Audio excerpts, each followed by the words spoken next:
Salut, c'est Coralie, bienvenue dans ce nouvel épisode de La Fougue. Pour cet épisode, j'ai rencontré Emma et Anouche qui vont vous parler du projet Keys. Donc voilà, cette interview a déjà été enregistrée il y a quelques mois maintenant, le 25 août si je me souviens bien. Et voilà, je la sors enfin maintenant. Et donc j'espère que ça vous plaira, que ça va vous intéresser. Et voilà, bon épisode. Voilà, bienvenue dans ce nouvel épisode du podcast La Fougue. Donc on va commencer juste par les présentations. Vous pouvez un peu vous présenter, dire ce que vous faites un petit peu maintenant dans la vie.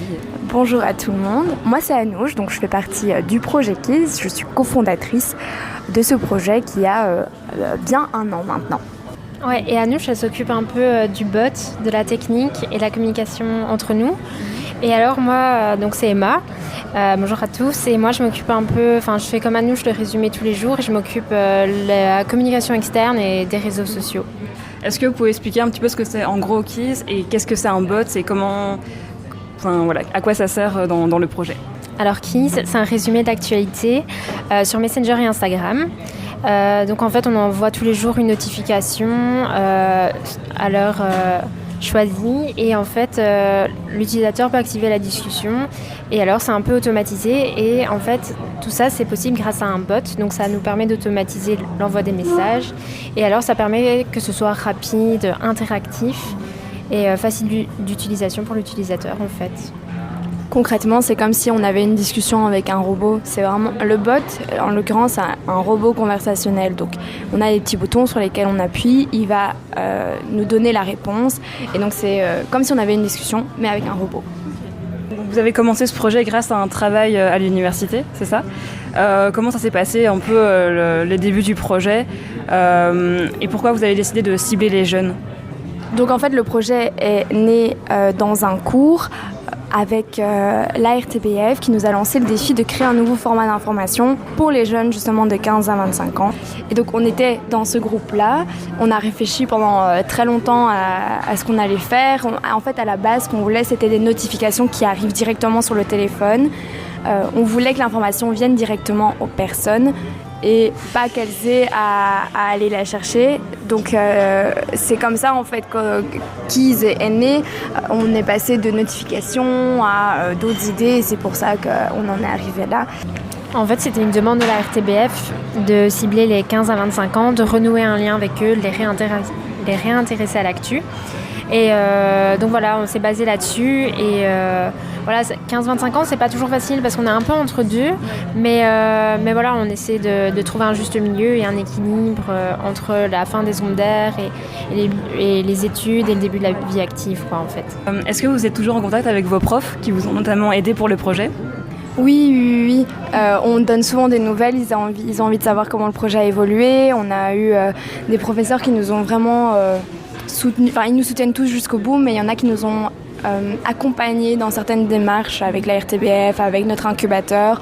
Ils nous ont donné quelques contacts et voilà, on reste en contact pour tenir au courant de l'évolution et c'est super chouette. Oui, en fait, ils nous suivent aussi sur les réseaux sociaux et on sait que l'UCL, quand on a besoin, nous aide. Ici, même avec la rentrée pour la communication, donc voilà, on est bien soutenus. Alors, comment du coup s'est passée la collaboration avec la RTBF quand vous avez présenté quand vous avez présenté le projet, comment ça s'est passé, voilà. En fait, après notre examen final, la RTBF nous a rappelé pour présenter le projet à davantage de personnes. Et alors, on l'a présenté à nouveau 2 fois pendant l'été. Et ensuite, en fait, on a commencé la collaboration. On a décidé d'un test de janvier à avril. Et en fait, pendant ces 4 mois-là, on a regardé comment ça se passait, nos résultats, comment réagissaient les utilisateurs. Et puis ici, on est dans un nouveau partenariat depuis mai. Donc voilà, ça se passe plutôt bien. On a des contacts tous les jours avec des éditeurs, des journalistes. Et on a un suivi quotidien par d'autres personnes. On est super bien accompagnés. Et donc votre projet, il est aussi au Student Lab, je sais pas, oui, voilà. Et comment ça s'est passé? C'est quoi exactement le Student Lab? Donc le Student Lab, c'est un incubateur, donc c'est une structure qui nous aide à construire notre projet et à lancer par la suite notre entreprise. Donc en fait, il nous aide pour tout ce qui est communication, on a un accompagnement personnalisé, il nous aide à imaginer notre plan de communication, etc. On a un accompagnement sur tout ce qui est modèle économique, réfléchir à des moyens de financement, etc. On a un accompagnement, si on veut, d'un point de vue juridique, par exemple le RGPD, les conditions d'utilisation. Alors là, on a un accompagnement super varié, on a des rendez-vous super réguliers. Et voilà, ça nous aide, parce que nous, quand on est sortis, on s'est dit « on doit lancer ce projet », on était un peu perdus. Et heureusement qu'on est accompagnés et je crois que ça nous a vraiment énormément aidés en fait. J'avais oublié une question juste avant. Est-ce que vous utilisez que des articles de la RTBF pour préparer vos informations ou est-ce que vous croisez vos sources avec d'autres données ? Donc la base du travail journalistique, c'est quand même de vérifier nos sources, mais surtout la base de notre partenariat, notre collaboration, c'est de se baser sur les articles de la RTBF. Donc ce qu'on fait, c'est qu'on prend les articles de la RTBF, mais on va toujours aller vérifier si l'information a été partagée par d'autres médias, s'il y a un détail qui change. Et on croise tout ça et on fait alors nous notre résumé. Ça ne nous empêche pas de s'informer de différentes manières parce que les journalistes, par exemple, le matin, ils lisent les journaux, ils regardent l'actu sur un peu tous les médias. Et voilà, ça ne nous empêche pas de varier nos sources pour nous informer, mais c'est vrai que les articles RTBF, c'est notre base pour notre résumé. Donc, au départ, vous étiez 4 pour le projet et maintenant vous n'êtes plus que 2. Pourquoi il y a eu cette séparation et maintenant, comment est-ce que vous vous complémentarisez toutes les deux ? On ne peut pas vraiment parler de séparation, même si on passe de 4 à 2. C'est juste que on sort des études, on essaye de nouvelles choses, de nouvelles expériences. Et donc, ça fait que, Laure et Marine ont décidé de se concentrer sur leur travail et même sur d'autres choses. Ce sont des raisons qui leur appartiennent et c'est tout à fait OK. C'est juste que, c'est une dynamique comme une autre. Et nous, on était déjà très complémentaires toutes les 4 et ici, on l'est toujours puisque les mêmes tâches sont réalisées. Donc, comme Emma le disait au début, elle s'occupe de tout ce qui est communication externe et sur les réseaux sociaux. Moi, je m'occupe de la communication interne, même si maintenant, c'est plus simple pour s'arranger. Et je m'occupe de toute la technique et donc ici tout le côté rédactionnel il est fait par nous deux et tous les autres travaux qu'on a à faire on les fait en commun, donc il y a une bonne complémentarité mais ça ne change pas de avant quand on était à 4. Est-ce que vous avez envie d'informer d'une autre manière et d'élargir un peu le format que vous avez, par exemple en faisant des vidéos ou autre ? Alors dans un premier temps, on va rester sur ce qu'on fait actuellement. Après on n'exclut pas d'évoluer par la suite et on verra bien comment évolue notre projet. Voilà, il faut rester quand même actuel et voir comment les utilisateurs réagissent, etc. Ça peut évoluer sur la forme et peut-être sur le fond, on n'en sait rien en fait. Et je pense qu'il faut qu'on ait les ressources aussi parce qu'on est 2 maintenant. Donc pour le moment, on s'en sort bien à 2. Des vidéos, c'est vrai que ça prend du temps. On en fait de temps en temps sur les réseaux sociaux, mais voilà, il y a tout le côté technique aussi pour le moment. Voilà, je pense qu'une vidéo par jour, ce serait pas possible par exemple. Mais on verra bien comment ça évolue par la suite. On n'exclut pas, comme disait Emma, de se diversifier, mais peut-être par la suite. Ici, on est vraiment dans un test de bot, c'était notre projet de départ, et donc on a envie de voir jusqu'où on peut le mener et éventuellement le faire évoluer lui aussi. Le but justement d'un projet, je trouve, c'est de voir ce qui fonctionne, voir ce qui fonctionne moins, et puis d'en tirer les leçons et d'agir en conséquence. Alors là, ce serait plus des questions sur les études. On entend souvent que le secteur du journalisme est assez bouché. Et vous, qu'est-ce que vous en pensez ? Est-ce qu'on vous a souvent fait cette remarque pendant vos études ? Alors, moi, j'ai quand même l'impression que c'est quelque chose qu'on nous avait dit, oui, pendant nos études, que ce soit au sein de l'université, mais même en dehors, je veux dire, des proches, je les ai entendus me dire, mais tu vas pas trouver de travail. Mais il y a moyen, franchement, il y a moyen, il faut pas... Voilà, on est la preuve, c'est vrai. Il faut pas se décourager, il faut savoir ce qu'on veut aussi, parce que le journalisme, c'est très vaste. Il y a plein de choses qu'on peut faire dans le journalisme. La preuve, ici, on fait du journalisme entrepreneurial. Est-ce qu'on aurait pensé qu'on ferait du journalisme entrepreneurial en rentrant dans nos études de journalisme ? Je ne suis pas sûre. En tout cas, moi, c'est pas mon cas. Donc voilà, il faut absolument pas se décourager. Il y a vraiment moyen de trouver quelque chose. Et c'est pas parce que quelqu'un nous dit... c'est bouché, tu vas rien trouver, qu'on trouvera vraiment pas. Si t'as envie, tu le feras. Il faut pas perdre de vue ses rêves, ses motivations, parce que vraiment il y a toujours moyen. Ouais, moi, c'est un peu pareil. En fait, on me l'avait dit aussi. Il y a même un conseiller d'orientation qui me l'a dit avant de choisir mon master. Donc, bien sûr, je ne l'ai pas écouté, et heureusement. mais moi, je pense qu'il y a moyen de faire sa place. Et si c'est notre passion, je pense qu'il faut s'accrocher parce que c'est pas toujours facile. Mais il y a moyen de trouver un chouette boulot. Et je le vois autour de moi. Dans notre promotion, il y a plein d'étudiants qui étaient avec nous, qui ont trouvé un chouette boulot, qui sont épanouis. Et voilà, j'ai un journaliste dans ma famille aussi qui est super épanoui. Et je pense que si c'est notre passion, il faut persévérer. Et il y aura moyen de trouver d'une manière ou d'une autre. Ou alors, comme nous, créer son propre projet. Enfin, voilà, il faut encore y arriver, mais voilà, il faut garder espoir quand même, quoi. Comment se sont passées vos études et qu'est-ce que vous diriez à un jeune qui veut se lancer dans ces études-là ? Moi, mes études se sont bien passées. Voilà, les blocus et les examens, c'était terrible. Voilà, c'était pas ma tasse de thé, mais ça s'est bien passé. Et même avec le Covid, c'était compliqué. Nous, on a eu un master Covid. Donc, mais on a su s'adapter, les profs aussi, même si c'était compliqué. Et on a su garder un lien entre nous parce qu'on était une petite promotion. Moi, je dirais de faire ce qu'on aime, et même si on se réoriente par la suite, c'est pas très grave.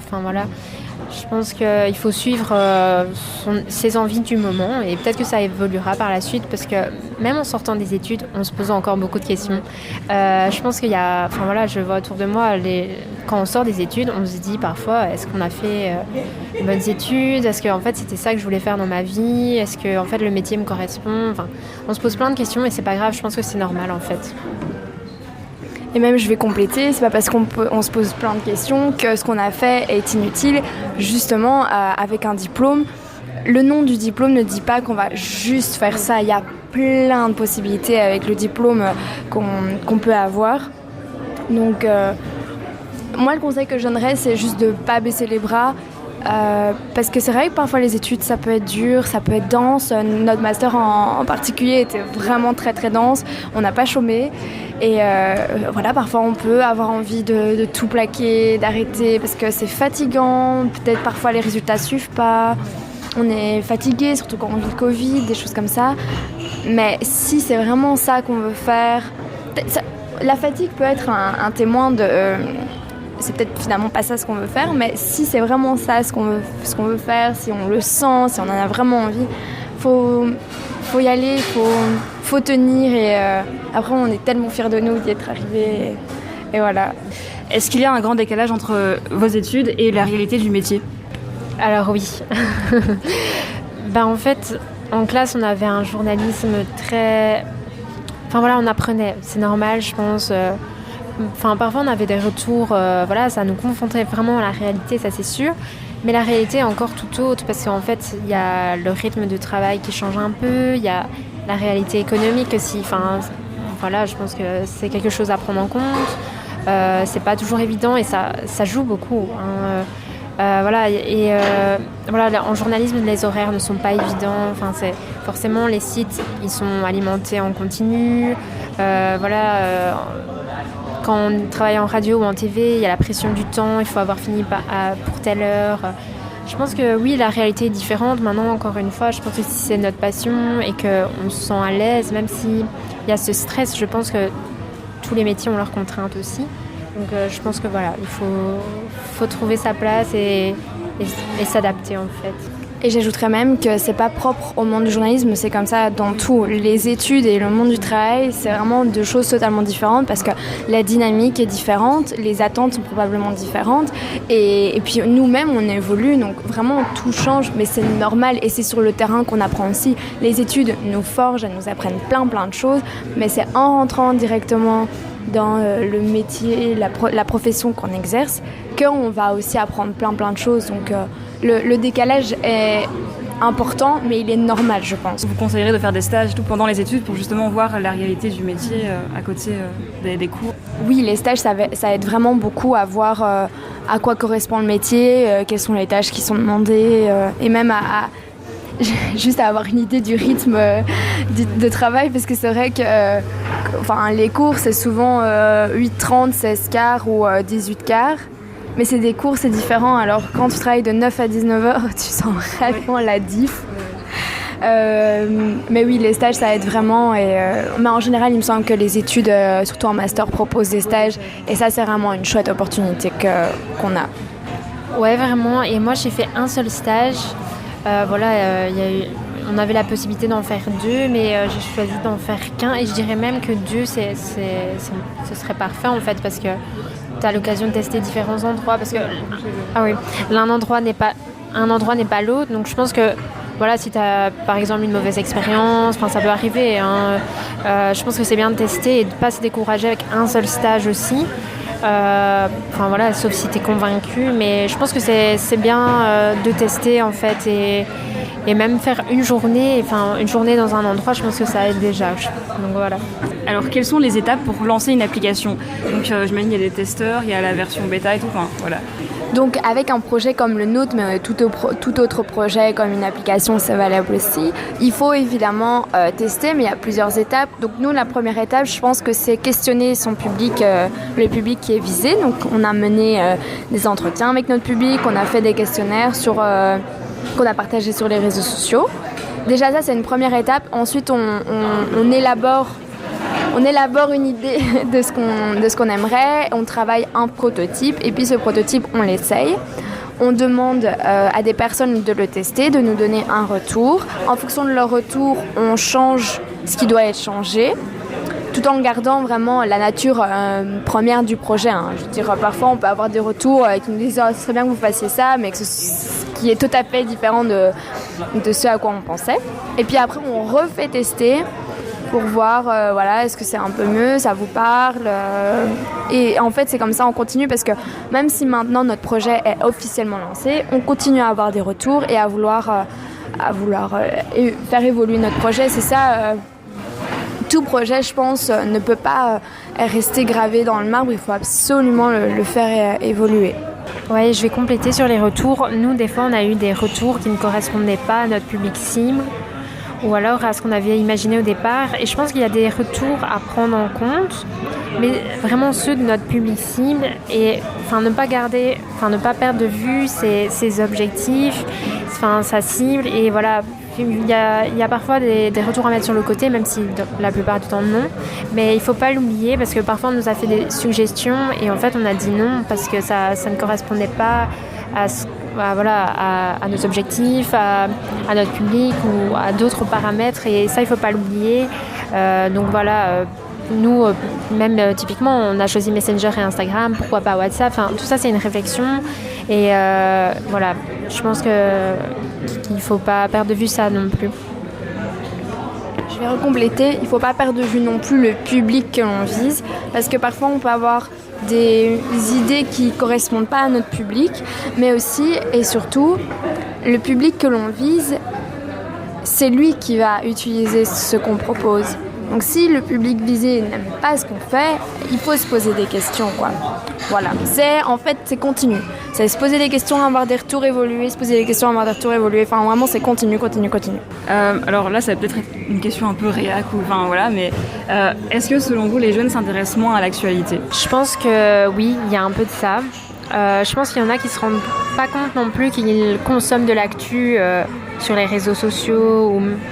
Ils se rendent pas compte qu'il y a de l'info un peu partout. Ça, on s'en est rendu compte en allant dans les écoles aussi.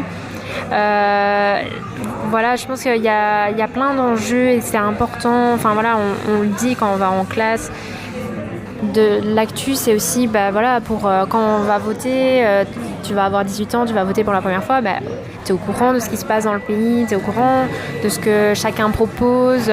Je pense que l'actu, c'est un peu, moi j'aime bien dire que c'est un peu comme l'école, mais toute ta vie, quoi. Ça t'apprend des choses, ça te construit, ça t'évolue aussi. Tu peux te faire ton propre avis. Je pense que je trouve que l'actu c'est super important et même si on a besoin de déconnecter, nous aussi on a besoin de déconnecter de l'actu parce que parfois c'est compliqué, il y a moyen d'avoir une consommation différente de l'actu et je pense que les jeunes aujourd'hui c'est ce dont ils ont besoin et c'est ce qu'on essaie de faire avec Keys aussi, quoi. Et ce qu'il y a aussi, c'est qu'il y a une grande méfiance vis-à-vis des médias de la part des jeunes. Et ça, c'est un grand défi auquel il faut pouvoir répondre. Et ça passe pas seulement par le format, mais par la façon de s'adresser aux jeunes, de leur expliquer pourquoi c'est important de s'informer, pourquoi c'est important de bien s'informer. Donc là, il y a tout un enjeu à creuser et c'est pas évident. Mais c'est ça aussi les défis de 2022. Quel a été le plus gros obstacle à la création de votre projet ? Moi, je dirais que d'un point de vue technique, c'est un bot, c'est pas évident. Nous, on n'avait pas de compétences techniques au départ, donc on a dû trouver des solutions. Et ici encore, on travaille encore sur ça, sur le côté technique. Mais je pense qu'il y a, même quand il y a des obstacles, nous, on a réussi à le contourner et il y a des moyens aussi pour nous aider. Aujourd'hui, il y a des logiciels qui permettent de faire pas mal de choses. Et nous, on s'est formé un peu sur le tas à ce niveau-là. On a dû apprendre. Un projet, en fait, il y a tellement de choses à gérer que, en fait, nous, on a dû apprendre sur le tas, même, le RGPD, on savait c'était quoi, on l'a vu en cours, mais c'était dans la pratique. On a dû avoir de l'aide, etc. Même, d'un point de vue économique, nous, on n'a pas fait gestion, donc tout ça, on apprend sur le tas et on est aidé aussi, donc ça. C'est heureusement qu'on a ça aussi. Oui, c'est ça. En fait, je ne verrais pas ça comme des obstacles qui ont empêché le développement de notre projet, mais plutôt des petits défis auxquels il faut faire face. Et c'est vrai que tu lances un projet d'entrepreneuriat, tu ne te connais pas en entrepreneuriat, c'est un peu stressant et tu es perdu, tu ne sais pas par où commencer, tu ne sais pas où aller. On découvre plein de choses, mais c'est ça, comme disait Emma, on se forme, mais c'est une formation tous les jours, on en apprend tous les jours. Et ça, c'est super intéressant et enrichissant.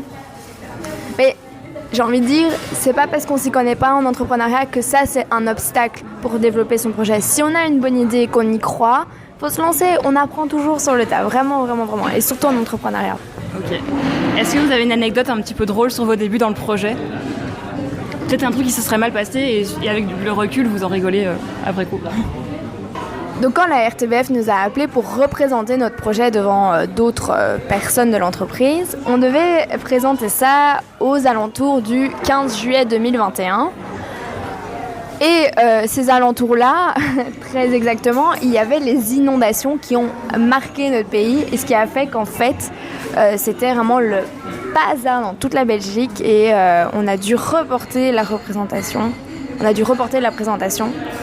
Et c'était vraiment un moment où on ne savait pas ce qui se passait, on attendait les personnes qui ne venaient pas parce qu'elles étaient sur d'autres choses beaucoup plus importantes, c'est le cas de le dire. Et voilà, ça c'est assez cocasse. Ouais, c'est vrai. En fait, on avait présenté quand même, mais pas devant tout le monde. Et c'est pour ça qu'on l'avait présenté 2 fois à l'été. Et ouais, moi je me souviens que j'avais été bloquée pour rentrer chez moi. C'était... Mais c'était un peu la galère. On se doutait pas qu'on vivait un truc historique, quoi. Ouais, c'est sûr. Mais c'est vrai que c'était une journée mémorable. Est-ce qu'il y a un chouette projet que vous verrez bien dans mon podcast ? Parce que moi j'aime bien interviewer des gens qui ont des projets très divers et variés. Et est-ce qu'il y a un projet que vous trouvez intéressant et que vous verrez bien dans le podcast ? Alors, dans notre réseautage qu'on a pu faire au cours de nos apprentissages, on a rencontré 2 jeunes diplômés aussi qui ont lancé Zaiko. Donc Zaiko, c'est... Je vais fort simplifier et s'ils m'écoutent, je suis désolée si je n'explique pas bien. Mais c'est un logiciel qui vise à simplifier en fait la lecture de documents PDF. Franchement, s'il y avait eu ça pendant que j'étudiais, mais je pense que ça aurait révolutionné ma façon d'étudier.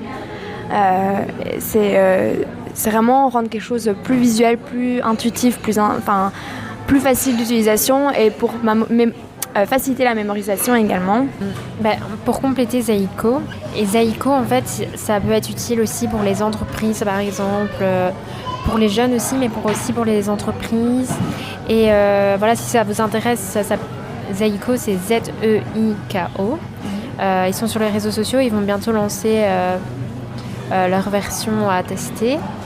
Donc c'est toujours inspirant de suivre des jeunes qui font des projets aussi comme ça. Et voilà, eux, ça marche plutôt bien pour le moment pour eux et c'est assez chouette. Donc ceci est la environ 3e version de ma proposition de projet. Donc moi je propose le projet Smart Blocus. Donc c'est un projet qui a été mis en place par des étudiants de l'UC Louvain. Et le but, voilà, c'est d'organiser ces cours, exercer. Ah oui, il y a plein de petits exercices pour valider les connaissances. Et voilà, c'est aussi booster la productivité. Donc c'est vraiment un projet qui vise à vivre un blocus plus sereinement et aussi s'assurer que voilà, on peut y aller, on peut aller à nos examens, on va gérer et tout. Et voilà, et c'est franchement bien pensé et c'est hyper bienveillant aussi. Je suis trop contente. Trop bien. Est-ce qu'il y a une question que vous auriez aimé que je vous pose et que je ne vous ai pas posée? Est-ce qu'il y a quelque chose que je n'ai pas abordé dans votre projet? Peut-être qu'on peut parler un peu de notre façon à nous de traiter l'information. Donc nous, notre but avec KISS, c'est de donner les clés, comme son nom l'indique, aux jeunes pour qu'ils comprennent le monde. Donc ce qu'on a envie de faire, c'est de leur expliquer ce qui se passe dans le monde, les aider à développer leur esprit critique, à avoir vraiment les connaissances pour pouvoir exercer leur rôle de citoyen. Pour ceux qui doivent voter plus tard ou même qui ont déjà voté, peu importe, ça peut quand même... c'est important de savoir ce qui se passe pour voir où sont nos convictions, ce qui nous parle, ce qui ne nous parle pas. Ça, c'est vraiment notre envie à travers KISS. Donc pour ça, on a un traitement de l'information assez précis. Donc on parle d'actualité belge, internationale, culturelle, sportive et aussi positive parce que c'est important pour nous de venir contrer cette négativité que les jeunes peuvent reprocher aux médias. Et on va aussi parler de ce qui intéresse les jeunes. Donc, par exemple, des thématiques engagées comme la lutte contre le racisme, le féminisme, l'écologie.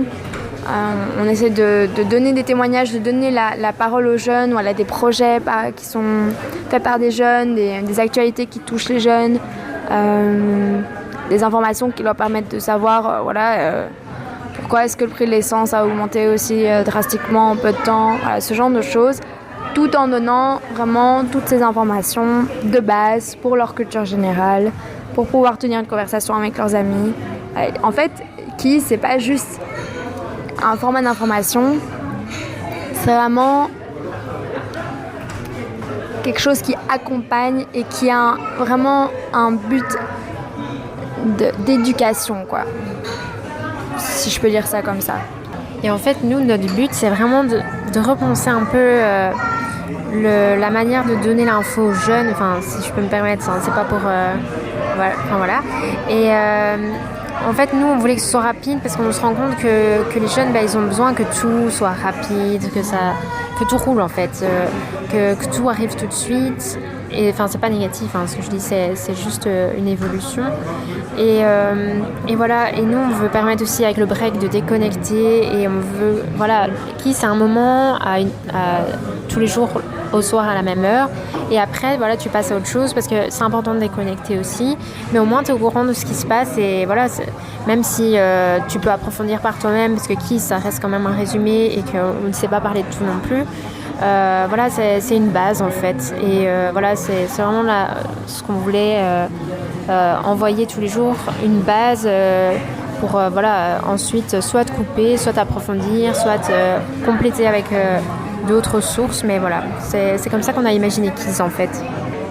Est-ce que vous auriez une recommandation, que ce soit un livre, un film, une série ou je sais pas, ou une chaîne YouTube?